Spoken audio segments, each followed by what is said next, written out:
जय Hind. Last class में हम लोग डाई हाइब्रिड क्रॉस के क्वेश्चन देखे थे और इस क्वेश्चन में एक क्वेश्चन नंबर जो 5 है डाई हाइब्रिड क्रॉस में, उसका आंसर 6/10 लिखा गया है, उसको 6/16 कर लेना है।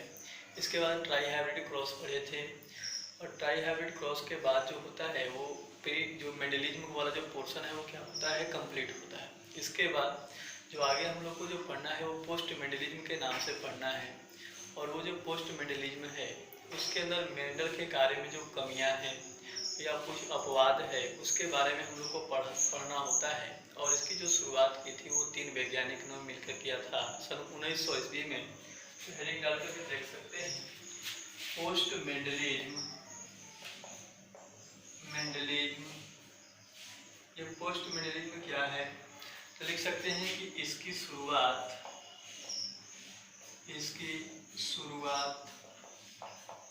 मेंडल के कार्य के 34 वर्ष बाद, मेंडल का जो कार्य हुआ था 1856-57 से लेकर के 1865 तक हुआ था, उसके 34 वर्ष बाद सन 1900 ईस्वी में हुई थी। इसमें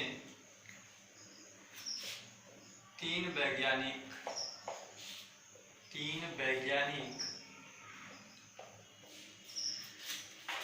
डी ब्रीज, कार्ल कोरेंस एवं टेस्मार्क ने मेंडल के कार्यों का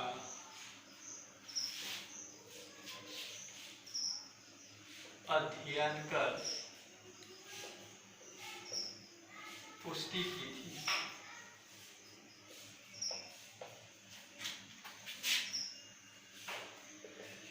कह रहा है कि जो पोस्ट मेंडलिज्म है इसकी शुरुआत जो हुआ था वो मेंडल के कार्य से 34 वर्ष बाद सन 1900 ईस्वी में, और इसको शुरू करने वाले 3 साइंटिस्ट थे, डी ब्रीज, कार्ल कोरेंस और टेस्मार्क। ये तीनों साइंटिस्ट को जो श्रेय जाता है वो मेंडल के रीडिस्कवरी का श्रेय जाता है।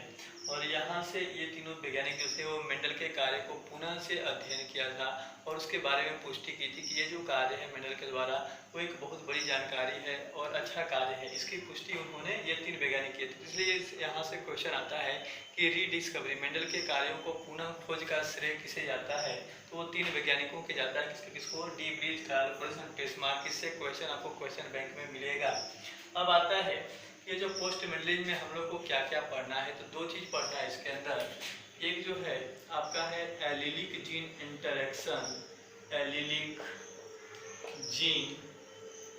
इंटरेक्शन, और दूसरा जो हम लोग को पढ़ना है वो पढ़ना है नॉन एलिलिक जीन इंटरेक्शन। ये 2 चीज हम लोग इसके अंतर्गत पढ़ेंगे, पोस्ट मेंडलिज्म के अंतर्गत पढ़ेंगे। एलिलिक जीन का मतलब जनरली क्या होता है कि एक समजात क्रोमोसोम के एक ही लोकस पर एक ही स्थान पर मौजूद जीनों को हम लोग क्या कहेंगे? एलिलिक जीन कहेंगे। ठीक है, तो इसी प्रकार से एलिलिक और नॉन एलिलिक भी होता है। तो इसके साथ हम लोग को इसको आगे पढ़ना है, तो इसको छापिए पहले, इसके बाद आगे बढ़ते हैं। तो निकालेंगे एलिलिक जीन इंटरेक्शन, और एलिलिक जीन इंटरेक्शन में भी पहला हेडिंग अपूर्ण प्रभाविता। ये सब्जेक्टिव क्वेश्चन 2 नंबर वाला में आता है। अपूर्ण प्रभाविता इसको बोलते हैं अंग्रेजी में इनकम्प्लीट डोमिनेंस। ये जो है यह मेंडल के प्रभाविता के नियम का अपवाद है।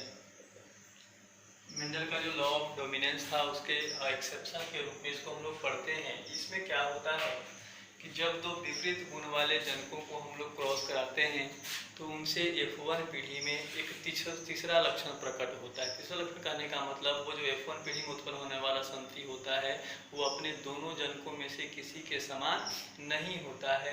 और जब F2 पीढ़ी की बात करें सेल्फिंग कराने के बाद, तो F2 पीढ़ी में क्या होता है, ये प्रभाविता के नियम का अनुपालन करने लगता है। कहने का मतलब जो संतति उत्पन्न होंगे F2 पीढ़ी में से, उनमें से कुछ जो होते हैं वो अपने दोनों जनकों के समान होते हैं और कुछ जो होते हैं वो दोनों जनकों से भिन्न होते हैं। इसको प्रभाविता के नियम का अपवाद इसलिए कहते हैं क्योंकि प्रभाविता के नियम में क्या था कि जो संतति उत्पन्न हो रहे थे वो अपने जनकों के समान या तो लंबे उत्पन्न हो रहे थे या बौने उत्पन्न हो रहे थे। ठीक है, यहाँ पर ऐसा नहीं है, यहाँ पर क्या था, इंटरमीडिएट फॉर्म में उत्पन्न होता है। तो देखिए इसको हम लोग क्रॉस देखेंगे, पहले इसको लिख लेते हैं। क्या होता है, जब विपरीत गुण वाले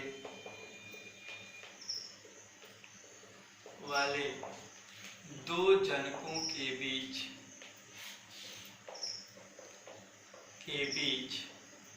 क्रॉस कराया जाता है तो F1 पीढ़ी में तीसरा लक्षण प्रकट होता है।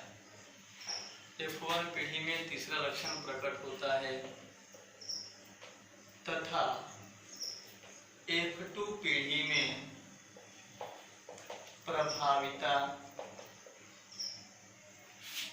के नियम का अनुपालन होता है। प्रभाविता के नियम का अनुपालन होता है। जैसे लिख सकते हैं, जैसे मिराबिलिस जलापा, ये पौधा है गुलबास का, हिंदी में इसका नाम होता है गुलबास। ठीक है, और इसमें फूलों का रंग देखे थे, मिराबिलिस गुलबास में फूलों का रंग। ठीक है, इसके बाद नेक्स्ट आता है स्नैपड्रैगन। ये जो स्नैपड्रैगन होता है ये फ्लावर होता है, इसको डॉग फ्लावर के नाम से जानते हैं। और ये भी क्या करता है, अपूर्ण प्रभाविता को प्रदर्शित करता है। और तीसरा होता है एंडुलिसन फाउल। ये जो है एक बर्ड्स है, मुर्गी है। ठीक है, इसमें भी क्या होता है, अपूर्ण प्रभाविता दिखाई जाती है। इसको पहले नोट करिए, इसके बाद इसको हम लोग समझते हैं क्रॉस करा के। तो एग्जाम्पल को समझने की कोशिश करते हैं। पहला था मिराबिलिस जलापा में फूलों का रंग, और इसमें दो रंग के फूल थे।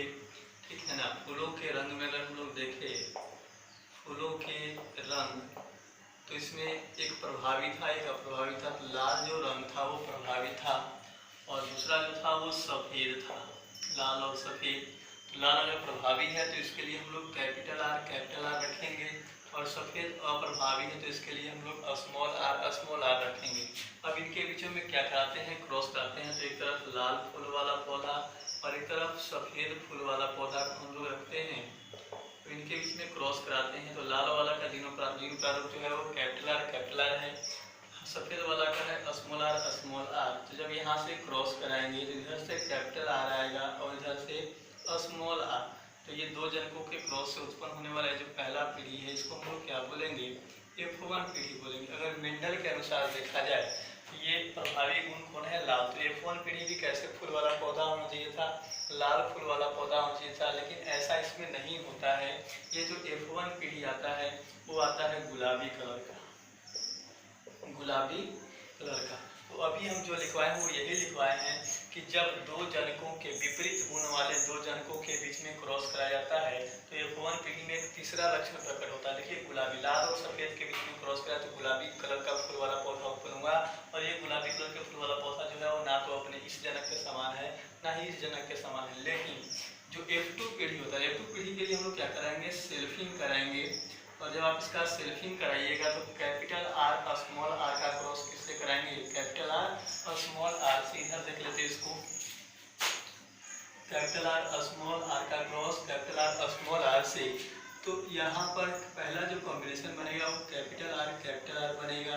सेकेंड जो कॉम्बिनेशन बनेगा वो कैपिटल आर स्मॉल आर बनेगा। थर्ड जो कॉम्बिनेशन बनेगा वो कैपिटल आर स्मॉल आर बनेगा।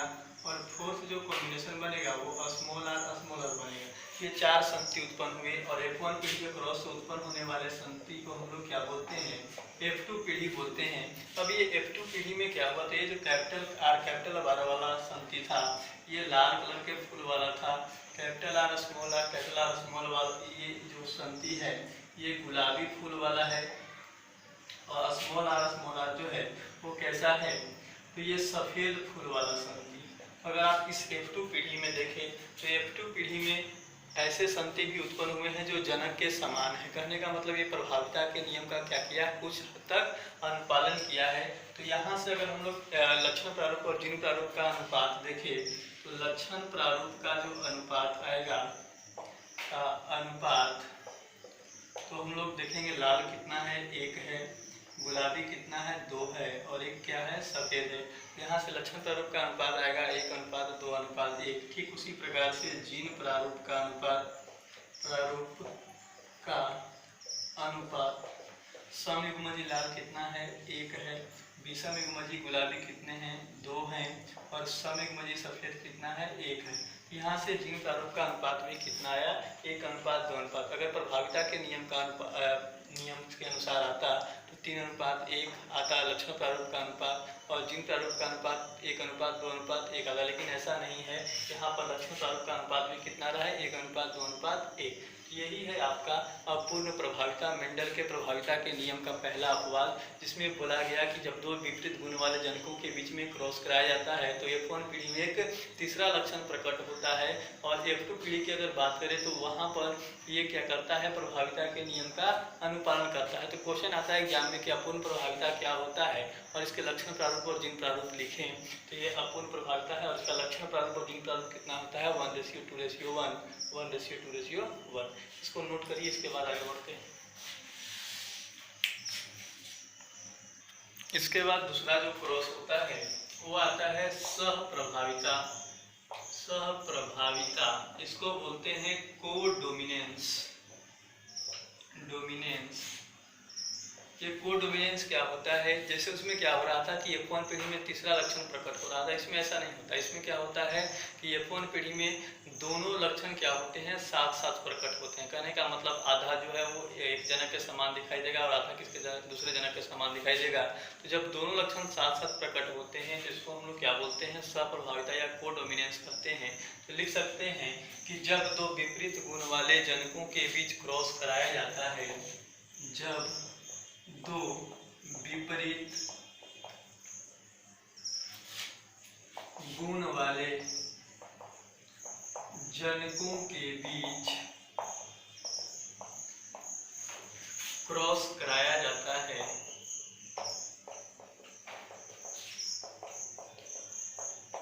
तो F1 पीढ़ी में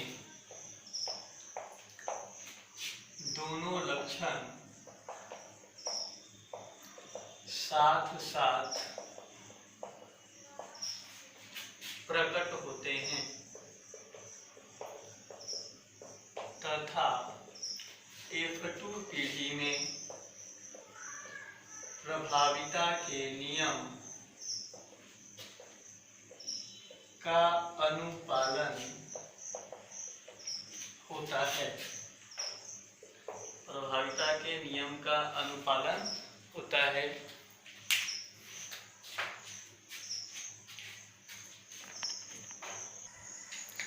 तो इसमें करा कि F2 दोनों लक्षण साथ साथ प्रकट होते हैं और F2 पीढ़ी में प्रभाविता के नियम का अनुपालन करता है। तो इसके लिए उन्होंने क्या क्रॉस कराया था, इसमें एग्जाम्पल के रूप में लिख सकते हैं, जब काले एवं सफेद बाल वाले पशुओं के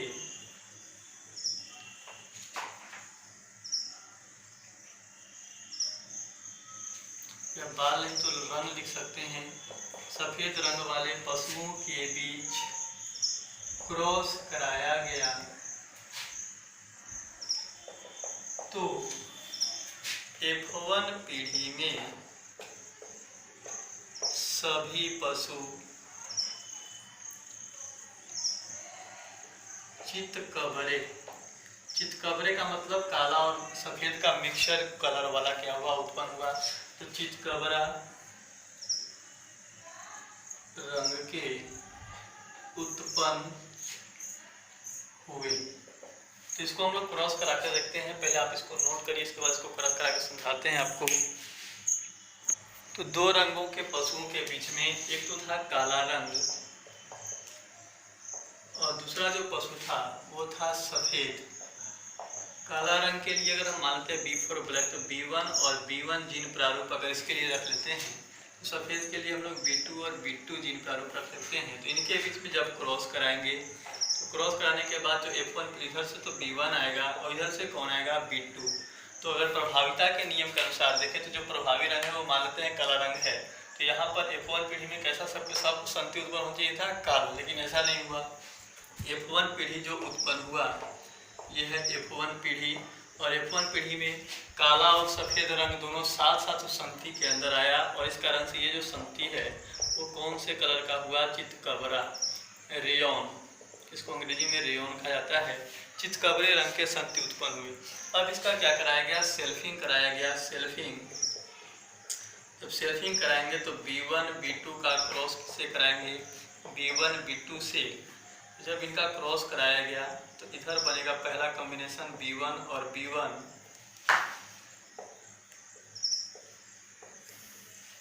सेकेंड B1 से B2 में तो B1 क्रॉस B2 हो जाएगा। फिर B2 से कराएंगे B1 B2, ये भी बनेगा, और फिर B2 से B2 में तो ये B2 और B2। ये जो B1 और B1 वाला है ये कैसा आया, काले रंग का। B1 B2 वाला जो दोनों है ये कैसे है, चितकबरा। और B2 और B2 वाला जो है ये कौन से रंग का हुआ, सफ़ेद। तो अगर यहाँ से लक्षण प्रारूप और जीन प्रारूप का अनुपात देखें तो लक्षण प्रारूप का अनुपात, तो यहाँ से लक्षण प्रारूप का अनुपात जो आएगा वो काला 1 है, चितकबरा 2 है, और एक क्या है, सफ़ेद। वो कितना आएगा, 1:2:1। जबकि अगर जीन प्रारूप के अनुपात देखें, अनुपात, तो इसमें भी आएगा काला, जो B1 B1 वाला 1 है तो 1, B1 B2 वाला 2 है तो ये 2, और B1 B2 B2 वाला 2 है तो ये भी कितना आएगा, 1। तो ये भी यहाँ से जीन प्रारूप का जो अनुपात आएगा वो भी कितना आएगा, 1:2:1। ये है सहप्रभाविता। सहप्रभाविता में क्या बोला गया कि जब दो विपरीत गुण वाले जनकों के बीच में क्रॉस करा जाता है तो F1 पीढ़ी में दोनों गुण साथ साथ उत्पन्न होते हैं, काला भी आएगा और सफ़ेद भी आएगा, और इस कारण से जो संति होता है वो चितकबरा दिखाई देता है। लेकिन जब हम लोग सेल्फिंग कराते हैं, अर्थात सेल्फिंग कराने के बाद जो F2 पीढ़ी उत्पन्न होता है वो उसमें क्या करता है, प्रभाविता के नियम का पालन करता है। कहने का मतलब कुछ संति जो होते हैं वो अपने जनकों के समान भी होते हैं और कुछ कैसे होते हैं, चितकबरा। और यहाँ से जो लक्षण प्रारूप और जीन प्रारूप का अनुपात आता है वो 1:2:1 या 1:2:1। जीन प्रारूप का अनुपात भी कितना आता है, सेम 1:2:1। तो इसको आप क्या कर लीजिए, नोट कर लीजिए। इसके बाद आगे बढ़ते हैं। सहप्रभाविता का एग्जाम्पल नंबर 2 देख सकते हैं, एग्जाम्पल नंबर 2। और इसमें था AB रक्त समूह की वंशागति। अब अगर AB रक्त समूह कह रहा है तो अगर रक्त समूह A है, रक्त समूह A, तो इसका जो जीन प्रारूप होता है वो क्या होगा, IA होगा। और रक्त समूह अगर B की बात करें तो इसका जो जीन प्रारूप होगा वो IB होगा। तो इनके बीच में क्रॉस कराया गया। कहने का मतलब रक्त समूह IA का क्रॉस किससे कराया गया, IB और IB। तो जब इधर से तो A आएगा और इधर से IB आएगा तो F1 पीढ़ी जो होगा क्या होगा, IA और IB। इसको हम लोग बोलेंगे F1 पीढ़ी। तो F1 पीढ़ी में ये कैसा रक्त समूह है? अगर मेंडल की प्रभाविता के नियम के अनुसार देखा जाए तो यहाँ पर A रक्त समूह आना चाहिए था या B आना चाहिए था, लेकिन ऐसा नहीं हुआ। यहाँ पर क्या हुआ, दोनों रक्त समूह साथ साथ आए और ये जो ब्लड ग्रुप हुआ वो कैसा हुआ, AB रक्त समूह वाला संधि उत्पन्न हुआ, AB रक्त समूह। ठीक, इसके बाद अगर इसका सेल्फिंग कराया जाए, सेल्फिंग, तो सेल्फिंग के लिए IAIB का क्रॉस किससे कराएंगे, IAIB से, IAIB का क्रॉस IAIB से। तो पहला जो क्रॉस है किस तरह से कराएंगे, तो पहला कॉम्बिनेशन बनेगा IA, सेकेंड जो कॉम्बिनेशन बनेगा वो IAIB, थर्ड कॉम्बिनेशन जो बनेगा वो IAIB, और फोर्थ जो कॉम्बिनेशन बनेगा वो IBIB बनेगा। ऐसे जन संधि जिनका IAIA है तो ये रक्त समूह A होगा, IAIB वाले जो हैं ये, इनका रक्त समूह क्या होगा AB, और इसका रक्त समूह क्या होगा B। तो यहाँ से अगर लक्षण प्रारूप का अनुपात देखें, प्रारूप का अनुपात, इसका अनुपात जो आएगा वो आएगा 1:2:1, और जीन प्रारूप का जो अनुपात आएगा, अनुपात वो भी कितना आएगा 1:2:1। तो ये है आपका स्वप्रभावित का एग्जाम्पल नंबर 2 और AB रक्त समूह की वंशागत। ये ध्यान रखना रखिएगा एग्जाम्पल, अपूर्ण प्रभाविता का 3 एग्जाम्पल, स्वप्रभाविता का 2 एग्जाम्पल लिख चुके हैं, एक और एग्जाम्पल है, तो पहले आप इसको नोट करिए, इसके बाद आगे बढ़ते हैं। स्वप्रभाविता का जो तीसरा एग्जाम्पल होता है वो होता है सिकल सेल एनीमिया।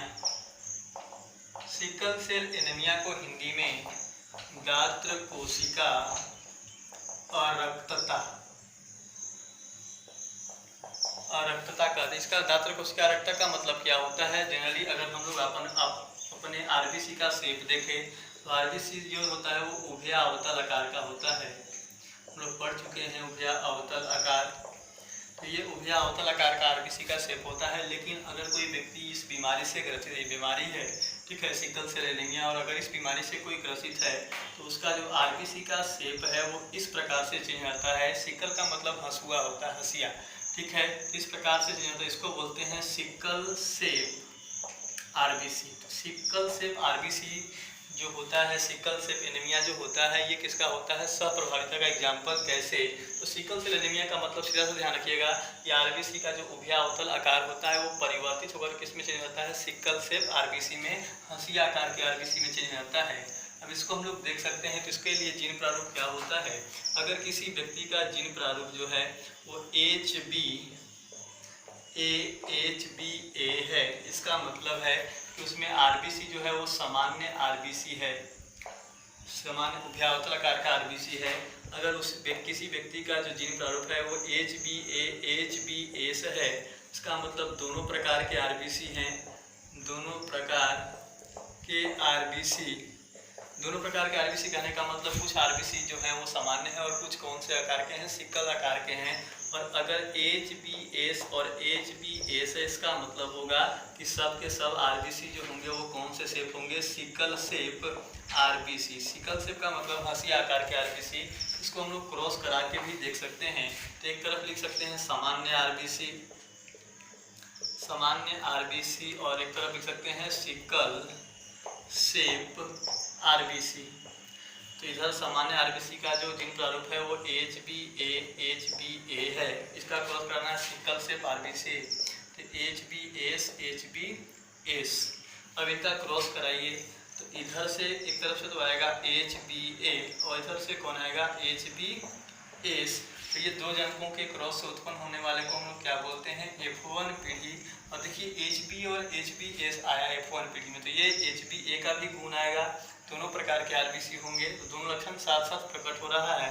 इसमें लिख सकते हैं दोनों प्रकार के आरबीसी, और जब दोनों लक्षण साथ साथ प्रकट होता है F1 पीढ़ी में तो उसी को ही हम लोग क्या बोल रहे हैं, स्वप्रभाविता बोल रहे हैं, ठीक है। अब यहाँ पर इसका सेल्फिंग कराएंगे, तो HBA HBS का क्रॉस कराने के लिए किसका प्रयोग करेंगे, HBA HBS का, तो HBA से HBA में क्रॉस कराइएगा तो पहला कॉम्बिनेशन जो बनेगा वो HBA बनेगा।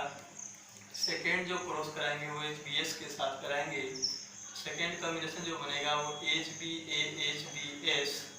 थर्ड कॉम्बिनेशन जो बनेगा वो HBS। और फोर्थ कॉम्बिनेशन जो बनेगा वो HBS बनेगा। अगर इसमें देखें तो ये कैसा है, सामान्य RBC, ये दोनों को अगर देखें तो ये दोनों प्रकार के RBC होंगे, कुछ सामान्य होगा और कुछ सिकल सेल का होगा, एक RBC। और HBS में देखें तो ये जो होगा वो सिकल सेल, सबके सब जो RBC होंगे वो सिकल सेल RBC होंगे।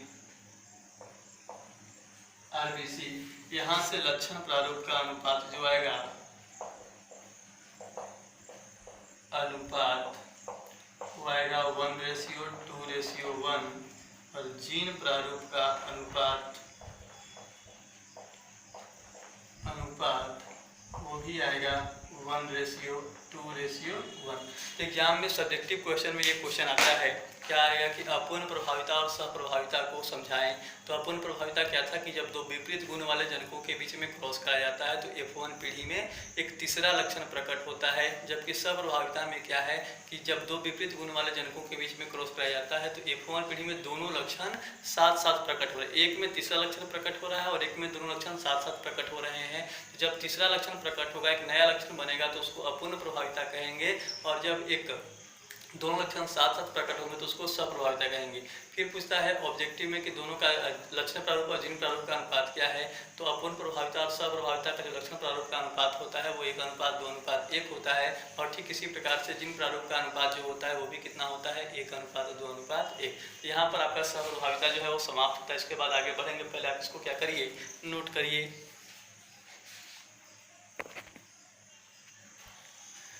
नेक्स्ट तीसरा जो आता है आपका, तीसरा है अपूर्ण प्रभाविता। अपूर्ण प्रभाविता, अपूर्ण प्रभाविता कौन मार्क,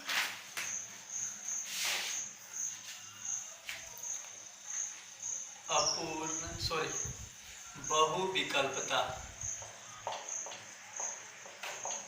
बहुविकल्पता इसको बोलते हैं मल्टीपल एलिलिज्म।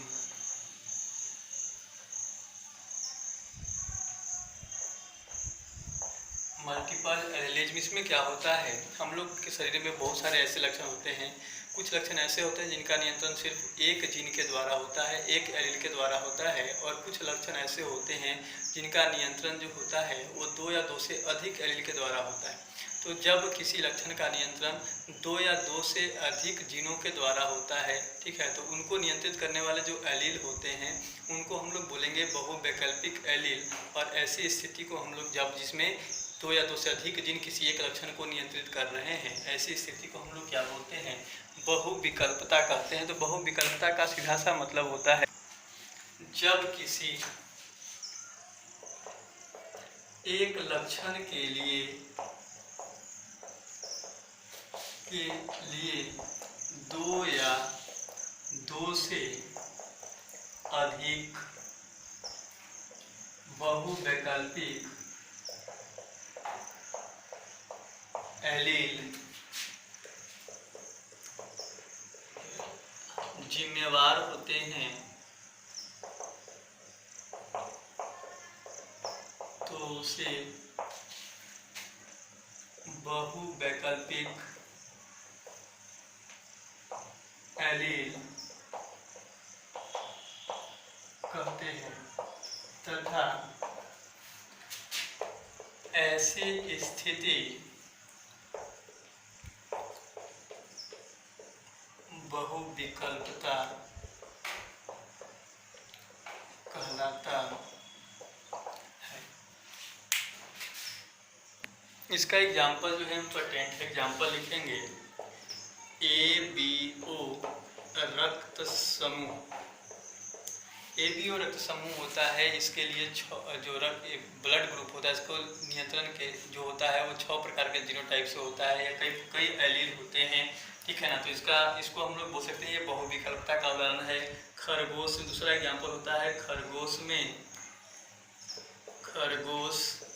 में त्वचा का रंग। खरगोश में त्वचा का रंग जो होता है ये भी बहुविकल्पता का एग्जाम्पल होता है। और तीसरा एक और एग्जाम्पल होता है आपका, अगर हम लोग देखें एग्जाम्पल, तो वो होता है ड्रोसोफिला में आँखों का रंग। ये ड्रोसोफिला जो होता है उसको हम लोग क्या बोलते हैं, ये जो फ्लाई होते हैं, मक्खी होता है, उसको बोलते हैं ड्रोसोफिला। ये 3 एग्जाम्पल। अब इसमें इम्पोर्टेंट क्या है, जैसे हम लोग अभी सहप्रभाविता पढ़े, तो सहप्रभाविता में हम एग्जाम्पल लिखवाए AB रक्त समूह और यहाँ पर है ABO रक्त समूह। तो दोनों को ध्यान से देखना है। अगर AB रक्त समूह पूछा है किसका एग्जाम्पल है तो आपको सहप्रभाविता का एग्जाम्पल बताना होगा, और ABO रक्त समूह बताता है ये किसका, बहुविकल्पता का। अब आता है कि बहुविकल्पता जो बहुवैकल्पिक एलील जो होते हैं इनका निर्माण कैसे होता है। इसमें देख सकते हैं नोट करके, नोट बहुवैकल्पिक एलील का निर्माण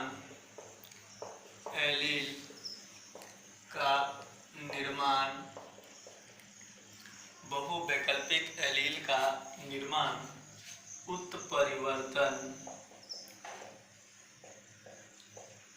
के द्वारा होता है। बहुवैकल्पिक एलील का जो निर्माण होता है वो किसके द्वारा होता है, उत्परिवर्तन के द्वारा होता है। तो एक बार फिर से इसको रिपीट करते हैं, बहुविकल्पता क्या होता है। जनरली हमारे शरीर में कई ऐसे लक्षण होते हैं जिनका नियंत्रण एक एलील के द्वारा होता है, और कुछ ऐसे लक्षण भी होते हैं जिनका नियंत्रण 2 या 2 से अधिक एलील के द्वारा होता है। तो जब किसी एक लक्षण के लिए 2 या 2 से अधिक एलील जिम्मेवार होते हैं, ठीक है, या नियंत्रण 2 या 2 से अधिक एलील के द्वारा किसी एक लक्षण का हो रहा है, तो ऐसी स्थिति को ही हम लोग क्या बोलते हैं, बहुविकल्पता कहते हैं। और जो एलील रिस्पॉन्सिबल होते हैं किसी लक्षण को नियंत्रित करने के लिए, ऐसे एलील को हम लोग क्या बोलेंगे, बहुविकल्पिक एलील बोलते हैं। इसका एग्जाम्पल होता है ABO रक्त समूह, खरगोश में त्वचा का रंग, और तीसरा एग्जाम्पल होता है ड्रोसोफिला में आँखों का रंग। फिर आता है कि बहुवैकल्पिक एलील जो होते हैं इनका निर्माण किसके द्वारा होता है, उत्परिवर्तन। उत्परिवर्तन क्या होता है, DNA या गुणसूत्र के जो आधारीय अनुक्रम होते हैं उसमें किसी भी प्रकार का जो परिवर्तन होता है उस परिवर्तन को हम लोग क्या बोलते हैं, उत्परिवर्तन। इसको चैप्टर 6 में हम लोग डिटेल में पढ़ेंगे। तो इसको क्या करना है, नोट करना है।